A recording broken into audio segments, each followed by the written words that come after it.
శుభం వ్యాధు శ్రీ గురుభ్యో నమః. కన్యా రాశి వారికి జనవరి 15 నుండి 31 వరకు ఏ విధంగా ఉండే విషయాన్ని మనం ఇప్పుడు విశేషంగా తెలుసుకోవడం ప్రయత్నం చేద్దాం.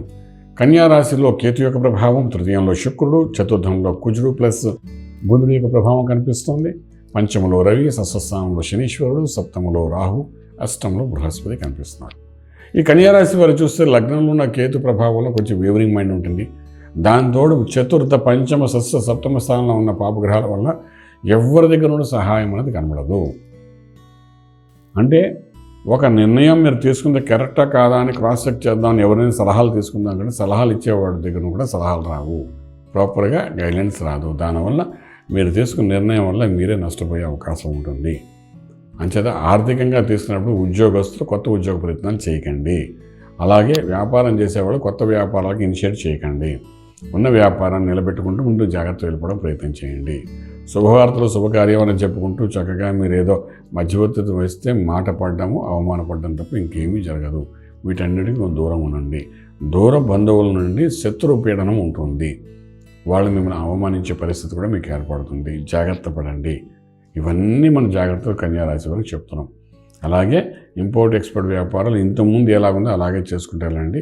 వివాహము ఈ సంబంధించిన ఏమిటి ముహూర్తాలు లేవు, మీరు గట్టి ప్రయత్నాలు చేయకండి ఈ టైంలో.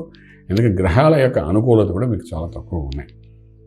ఒక రకంగా చెప్పాలంటే కన్యా రాశి వారికి 15 రోజులు అలా జాగ్రత్తగా మెయింటైన్ చేసుకుంటూ వెళ్ళిపోతే బాగుంటుంది.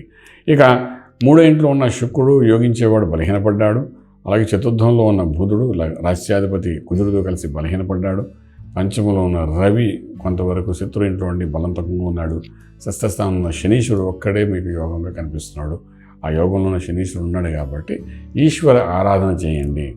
ఈశ్వర ఆరాధన అంటే అభిషేకము, నమ్మకం, చంపకం, రుద్రంతో అభిషేకం చేయించుకోండి. 15 రోజులు కనీసం 2 సార్లైనా అది చేసుకుని ఆ మంత్రాన్ని సాధన చేయడం ప్రయత్నం చేయండి. డెఫినెట్గా శివ పంచాక్షరి మహామంత్రాన్ని సాధన చేసుకుంటూ వెళ్ళగలిగితే కొన్ని హెడల్స్ని బయటపడతారు.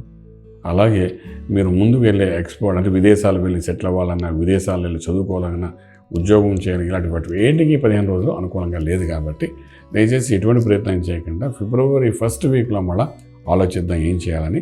ప్రస్తుతానికి శివారాధన చేసుకుంటూ గడపడానికి ప్రయత్నం చేయండి. డెఫినెట్గా కొంత యోగము ఉంటుంది. ఆ శివారాధన చేయడం వల్ల రాజమార్గంలో రాజ్యం పొందగలుగుతారు. శుభం వ్యాధి. ఈ వీడియో మీకు నచ్చినట్లయితే మీ మిత్రులకు షేర్ చేయండి.